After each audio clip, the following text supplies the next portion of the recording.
Hello everyone, welcome to magnet brains. My name is Hemant. तुम्हारा स्वागत किया जाता है आपके अपने चैनल मैग्नेट ब्रेन्स पे, जो प्रोवाइड करता है quality education full course content के साथ। जी हाँ, फुल कोर्स कंटेंट।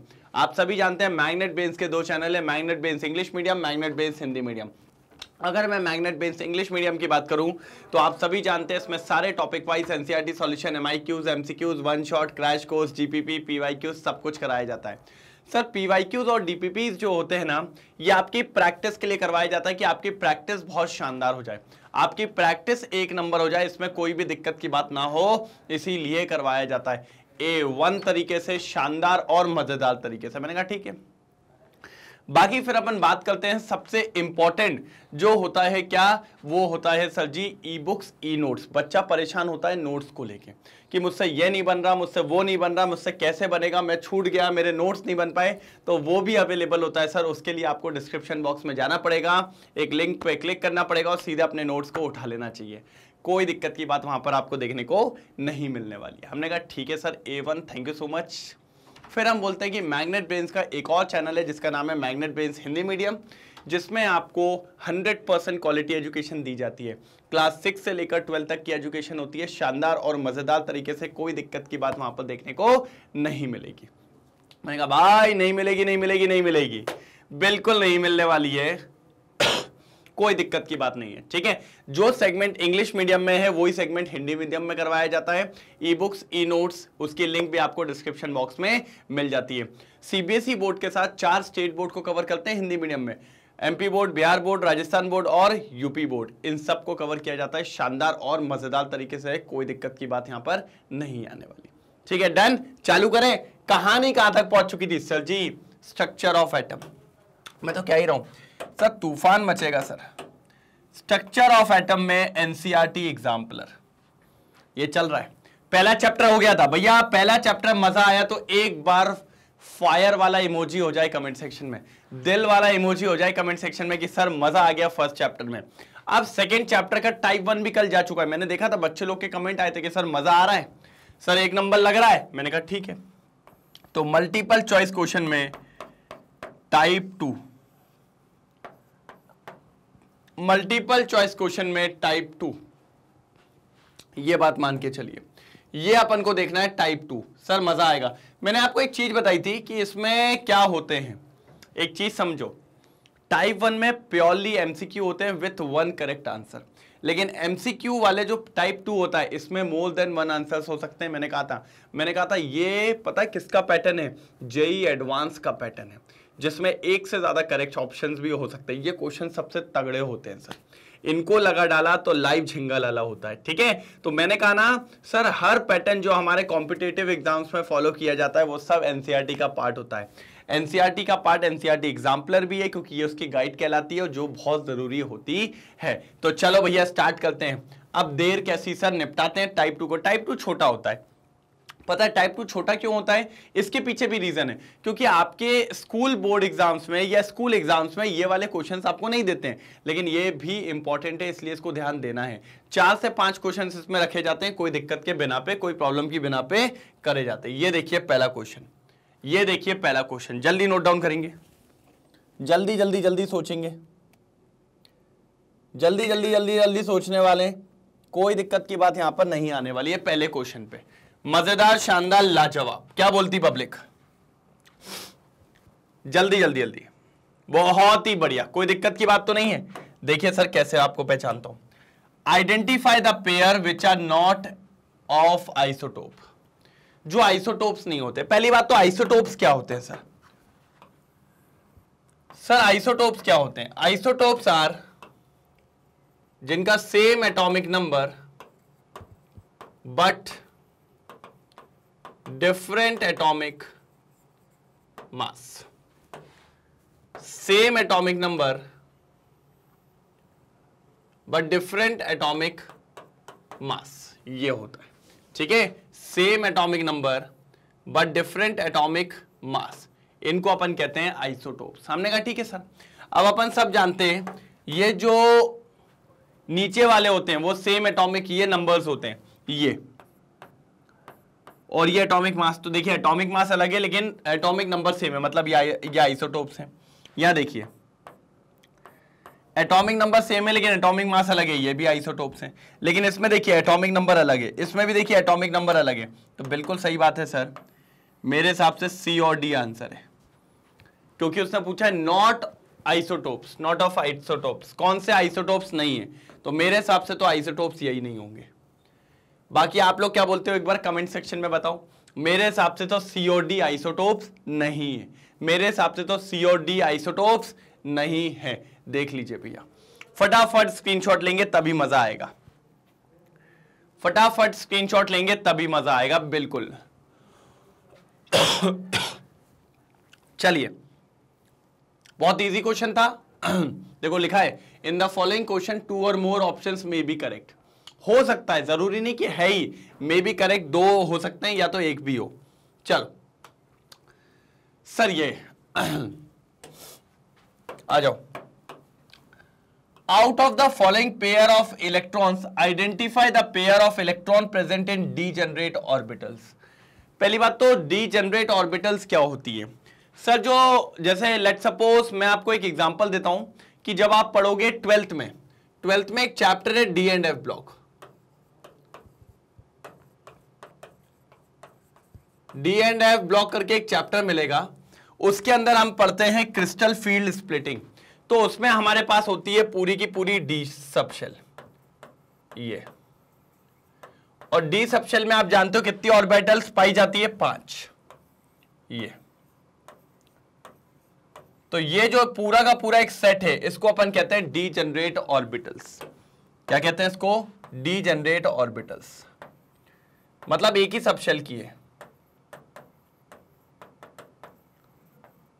क्या कहते हैं? Degenerate orbitals. ये एक ही सबशेल की है, कोई दिक्कत की बात नहीं है।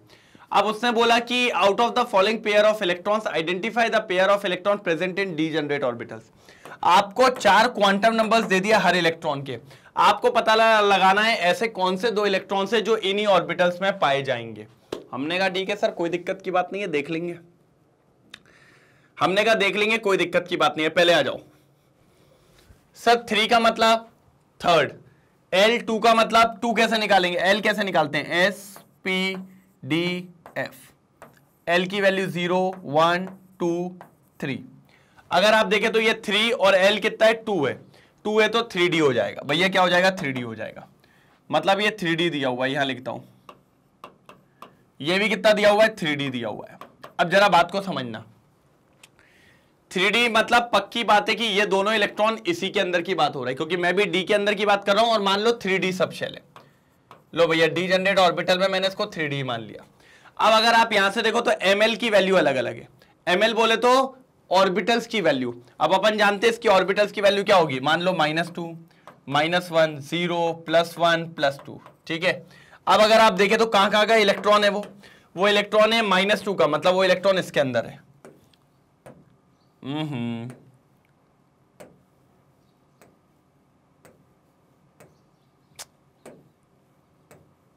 वो इलेक्ट्रॉन इसके अंदर, ये देखो। ठीक है, माइनस लिखा हुआ है, इसलिए मैं मानता हूं कि जनरली माइनस वाले को मैं उल्टी स्पिन मानता हूं। तो ये लीजिए, ये ले लिया। ठीक है, वैसे कोई दिक्कत की बात नहीं, अगर आप सीधा भी लिखते तो भी कोई प्रॉब्लम नहीं थी, आपने ये मान लिया। ठीक है। अब यहां पर ml -1 मतलब ये दूसरी ऑर्बिटल है। कौन सी वाली थी? -1 ये थी। हाँ, इसमें रखा हुआ है वो इलेक्ट्रॉन, ये देखिए।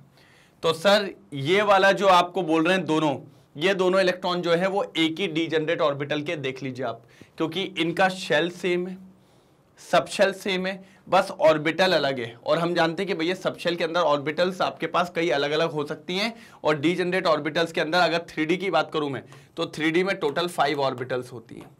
और उसने कहा था डीजेनरेट ऑर्बिटल्स के अंदर इलेक्ट्रॉन्स की बात करी थी, उसने ये थोड़ी कहा था कि एक ही ऑर्बिटल में चाहिए। तो अलग अलग ऑर्बिटल है, लेकिन सबशेल सेम है और साथ ही साथ शेल सेम है। तो मेरे हिसाब से ये आंसर तो होगा, ए तो आंसर है। चलो भैया बी पे आ जाते हैं हम। ठीक है, दोनों में थर्ड शेल है, लेकिन L1 है।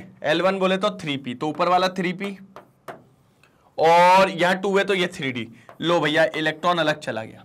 ये वाला इलेक्ट्रॉन नीचे वाला तो 3D में है, लेकिन ऊपर वाला काय में? 3p में। तो फिर डीजेनरेट ऑर्बिटल नहीं होगी, क्योंकि उसने सबशेल को ही चेंज कर लिया। सबशेल चेंज कर लिया तो ये तो नहीं है। यहां देखिए 4 L1 है, L1 बोले तो p, ऊपर वाला 4p, नीचे वाला 3d। फिर देखिए ये ऊपर वाला इलेक्ट्रॉन जो है वो 4p में है और नीचे वाला इलेक्ट्रॉन 3d में है, तो फिर से सबशेल चेंज कर लिया तो भैया ये भी नहीं होगा। मतलब ये दो ऑप्शन तो नहीं है, क्योंकि उसने बोला है कौन से ऐसे पेयर ऑफ इलेक्ट्रॉन्स हैं जो एक ही डीजनरेट ऑर्बिटल्स में पाए जाएंगे, डीजनरेट ऑर्बिटल्स में पाए जाएंगे। चलो अब एक बार डी का बता दो मेरे को जल्दी, डी का बता दो भैया, डी है क्या नहीं है। तो भैया एक ही ऑप्शन मिल गया मेरे को तो अभी, कौन सा? फर्स्ट वाला। भैया फर्स्ट ऑप्शन मिल गया है, फर्स्ट तो मिल गया सर, कोई दिक्कत की बात नहीं है। डी क्या बोलते हो आप लोग? चलो सर 3 और L2 कब होता है? जब डी। सर दोनों 3D है, ये तो चांस है, चांस है, चांस है। और ये दोनों +2 में ही है। ओ माय गॉड, दोनों +2 में इलेक्ट्रॉन है, लेकिन सर एक माइनस है और एक प्लस है। Very good, very good. तो एक ये रहा और एक ये रहा, ये दोनों इलेक्ट्रॉन्स हैं वो, इसलिए पहले वाले को +½ बोलेंगे और दूसरे वाले को -½ बोलेंगे। समझ रहे हैं? तो ये भी बिल्कुल सही है। तो सर ए और D is the final answer, A और D is the final answer. Check कर लीजिए, मैंने आंसर भी दिखा दिए। ए और D is the final answer, A और D is the final answer. देख लीजिए एक बार, ए और D is the final answer. लिया ना स्क्रीनशॉट? कोई दिक्कत तो नहीं? फटाफट लीजिए स्क्रीनशॉट, फिर अपन आगे बढ़ते हैं। ए और D is the final answer. ले लिया स्क्रीनशॉट? डन? कोई तकलीफ तो नहीं है? पक्का? चलिए डन, ठीक है।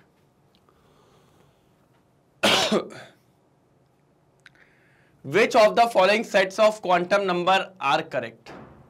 मैं कहता हूं कभी भी क्वांटम नंबर को ढूंढना हो ना, सबसे पहले n और l को लेके चलो, सबसे पहले n और l को लेके चलो, आपका आंसर सही आएगा। किसको लेके चलो? n और l को। यहां पर n क्या है? 1 1। l के लिए क्या होता है? l के लिए 0 1 2 3। तो इस केस में s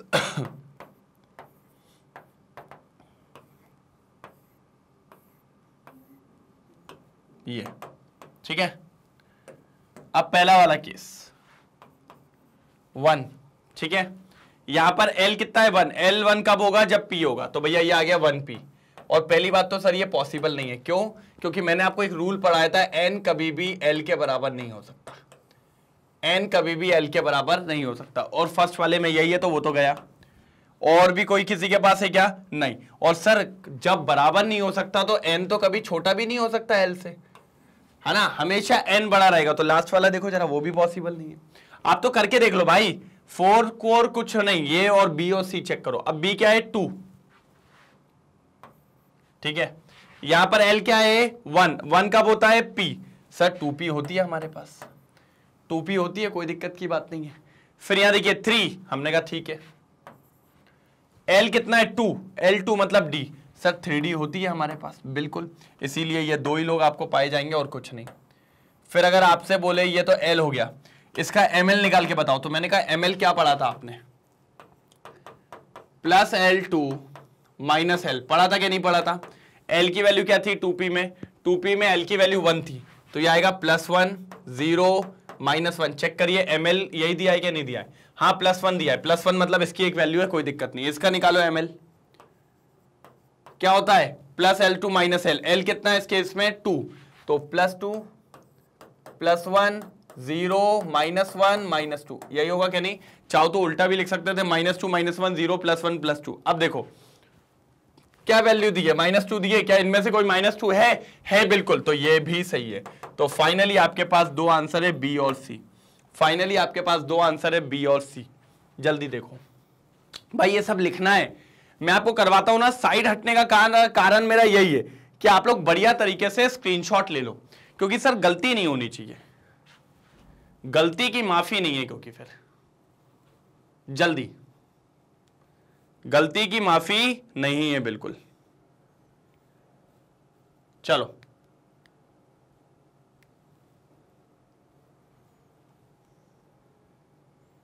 चलो हो जाए तो बताइएगा जरूर। डन? पक्का? चलो अगले पे चलते हैं भाई। अगला तो देखिए क्या होने वाला है। ये देखिए B और C is the right answer. B और C is the right answer. चलो, ओहो, आइजो इलेक्ट्रॉनिक, सर ये तो बनना चाहिए, ये अपन ने बहुत पढ़ा है, ये अपन ने बहुत ज्यादा पढ़ा हुआ है, ठीक है। आए दिन अपन ने आइजो इलेक्ट्रॉनिक पे बात करी है, जम के बात करी है आइजो इलेक्ट्रॉनिक स्पीशीज पे, किसी को नहीं छोड़ा है सर यहां, आइजो इलेक्ट्रॉनिक स्पीशीज पे अपन ने किसी को नहीं छोड़ा है।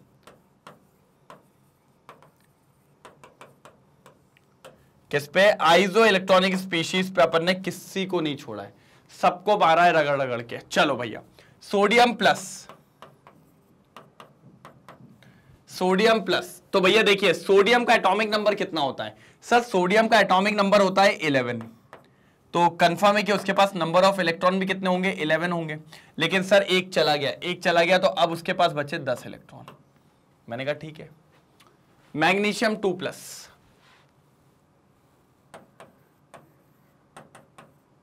चलो सर मैग्नीशियम का एटॉमिक नंबर होता है 12, तो उसके पास नंबर ऑफ इलेक्ट्रॉन कितने हो गए? 12। 12 में से 2 चले गए तो कितने बचेंगे सर? 10 बचेंगे, तो ये हो गए 10 इलेक्ट्रॉन। तो सोडियम प्लस में भी 10 इलेक्ट्रॉन, मैग्नीशियम 2+ में भी 10 इलेक्ट्रॉन। ये है आइजो इलेक्ट्रॉनिक, ये है आइजो इलेक्ट्रॉनिक, कोई दिक्कत की बात नहीं है, क्योंकि अगर दोनों में नंबर ऑफ इलेक्ट्रॉन्स बराबर होते हैं तो अपन कहते हैं उन्हीं को आइजो इलेक्ट्रॉनिक स्पीशीज, मतलब ऐसे स्पीशीज जिन पे कोई भी चार्ज हो लेकिन उनके पास नंबर ऑफ इलेक्ट्रॉन अगर बराबर होते हैं तो उनको कहा जाता है आइजो इलेक्ट्रॉनिक स्पीशीज। तो पहला तो मिल गया सर नेक्स्ट क्या है? Al+3 और O-, ठीक है।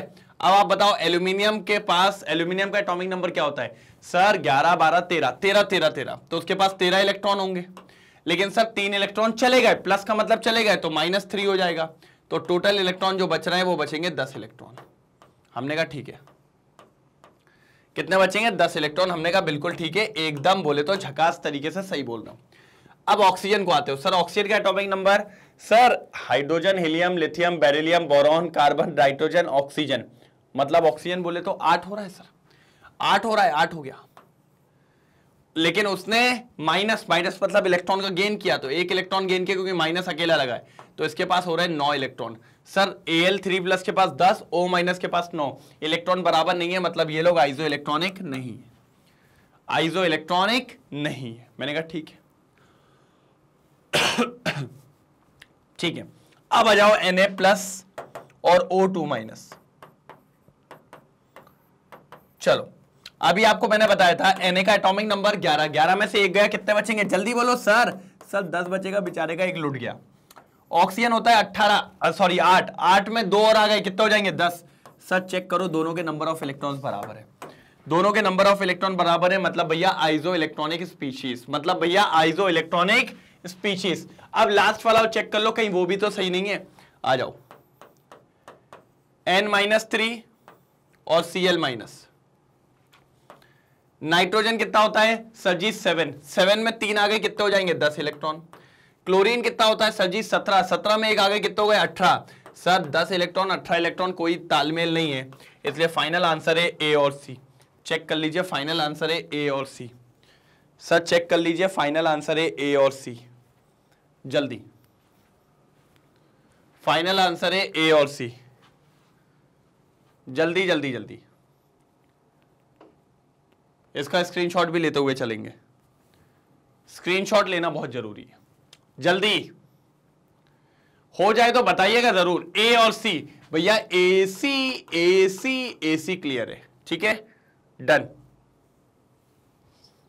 चलो चलो चलो चलो आ जाओ, क्या बोलता है ये और समझना है। सर मजेदार क्वेश्चन होगा, ऐसा टेंशन की बात नहीं लो।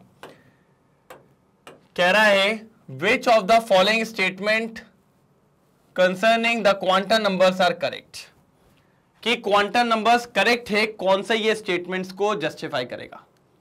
कह रहा है angular quantum number determines the 3 dimensional shape of the orbital, shape of the orbital, angular momentum quantum number. अब एंगुलर मोमेंटम क्वांटम नंबर क्या होता है, पहले तो आप ये बताइए। Sir angular momentum quantum number जो होता है, देखिए हमारे पास 4 क्वांटम नंबर्स होते हैं। पहला होता है प्रिंसिपल क्वांटम नंबर, दूसरा होता है एंगुलर मोमेंटम क्वांटम नंबर, तीसरा होता है मैग्नेटिक क्वांटम नंबर, और चौथा होता है स्पिन क्वांटम नंबर। ठीक है, प्रिंसिपल क्वांटम नंबर को किससे डिनोट करते हैं? एन, एंगुलर को एल, मैग्नेटिक को एमएस, सॉरी एमएल, और स्पिन को एमएस। इससे आप डिनोट करते हो। यही 4 टाइप के क्वांटम नंबर्स आपको देखने को मिलते हैं। अब मिल रहे हैं तो भैया खत्म कर देते हैं, फटाफट देख लेते हैं कि एक ही बार में खत्म हो जाना चाहिए, कोई दिक्कत की बात नहीं है। तो ये 4 क्वांटम नंबर्स आपको देखने को मिलते हैं, principal quantum number, angular momentum quantum number, magnetic quantum number और स्पिन क्वांटम नंबर। हमने कहा ठीक है सर, हमने कहा ठीक है सर, कोई दिक्कत की बात नहीं है, आगे आगे चलते हैं। एंगुलर क्वांटम नंबर मतलब एल की बात कर रहा है, determines the 3 dimensional shape of the orbital. बिल्कुल सही पॉइंट है sir. Sir angular momentum quantum number आपकी यही बताता है कि भैया क्या डायमेंशनल शेप होगा ऑर्बिटल का, as well as angular momentum भी निकालने का काम करता है। कौन सा? Angular quantum number. बिल्कुल सही बोला है।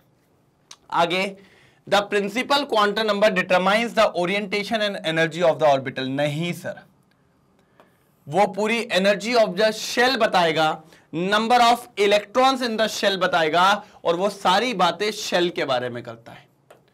पूरी बातें जो है प्रिंसिपल क्वांटम नंबर वो शेल को लेके चलता है। भैया वो सुप्रीम पावर है सबसे ऊपर, उसको पूरा देखना है कि मेरे शेल में कोई गड़बड़ी तो नहीं हो रही है। आप बात कर रहे हो सर ऑर्बिटल की, ऑर्बिटल का काम उसने इसको और इसको देके रखा है, ऑर्बिटल का काम उसने इसको और इसको देके रखा है, इसीलिए ये वाला पॉइंट वैलिड नहीं है जिसको अपन कंसीडर कर पाए। तो भैया सेकंड वाला यहां पर आंसर नहीं है। फिर magnetic quantum number determines the size of the orbital. नहीं भैया, अभी अगर आप देखें तो 3 dimensional shape of the orbital कौन डिटरमाइन करता है? Angular quantum number. तो आप कैसे कह रहे हो कि मैग्नेटिक क्वांटम नंबर डिटरमाइन कर देगा? क्योंकि अगर ये पॉइंट सही होगा तो ऊपर वाला पॉइंट गलत हो जाएगा। तो इसलिए सीधी सी बात है, वो किसका काम है? एंगुलर क्वांटम नंबर का काम है डिटरमाइन करना। क्या? शेप ऑफ द या साइज ऑफ द ऑर्बिटल। ठीक है, 3 dimensional shape of the orbital. बिल्कुल। तो सर बी और सी तो इधर हो गए, निपट गए। बी और सी तो यहां पर निपट गए। मैंने कहा ठीक है सर, निपट गए तो निपट गए। आप क्या करें? मैंने कहा डी पे आ जाओ, मैंने कहा डी पे आ जाओ। किस पे आ जाओ? डी पे।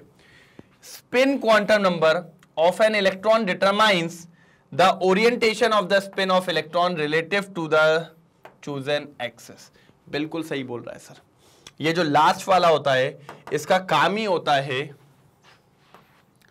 कि एक ऑर्बिटल में ये भैया 2 इलेक्ट्रॉन हैं, तो वो इलेक्ट्रॉन अपोजिट स्पिन के होने चाहिए। कैसे होने चाहिए? अपोजिट स्पिन के। अगर इसको मैं क्लॉकवाइज कहता हूं तो इसको ना चाहते हुए मुझे क्या कहना पड़ेगा?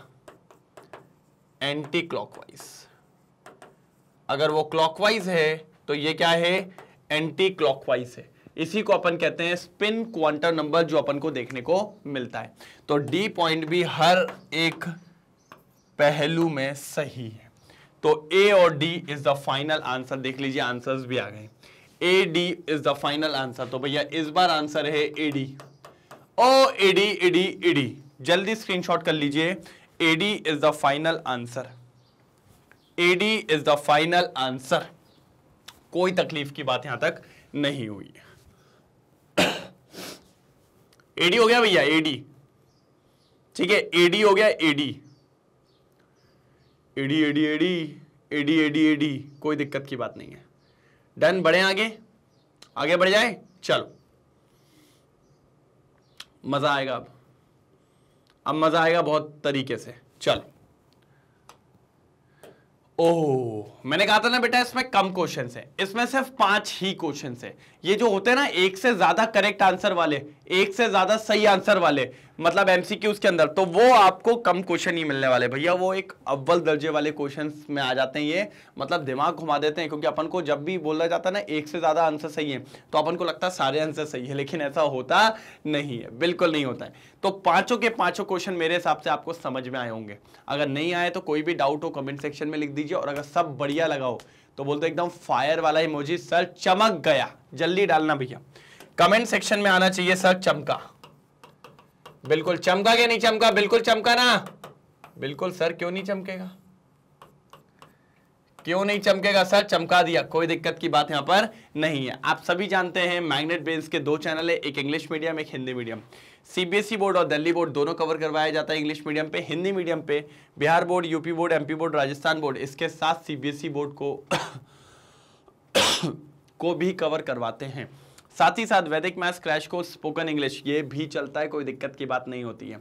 और अगर मैं बात करूं तो ई बुक्स, ई नोट्स, इसकी लिंक भी आपको डिस्क्रिप्शन बॉक्स में मिल जाएगी, शानदार और मजेदार तरीके से, कोई दिक्कत की बात नहीं है। दबा के लाइक और शेयर करेंगे, कोई दिक्कत की बात होनी नहीं चाहिए। अगर कोई फर्स्ट टाइम आया तो प्लीज चैनल को सब्सक्राइब जरूर कर लीजिएगा, जिससे आपको आने वाले रिकॉर्डेड लेक्चर्स और लाइव लेक्चर्स की सारी जानकारी मिलते चले जाए, कोई प्रॉब्लम नहीं होगी।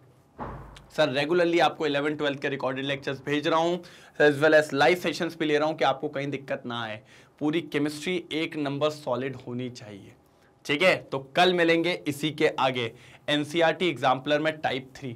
वेट करिएगा, सेम टाइम सेम जगह, ठीक है। कल कितने बजे, सेम टाइम सेम जगह मिलने वाले, सेम टीचर के साथ, ठीक है। तब तक ले bye bye, thank you so much, जय हिंद।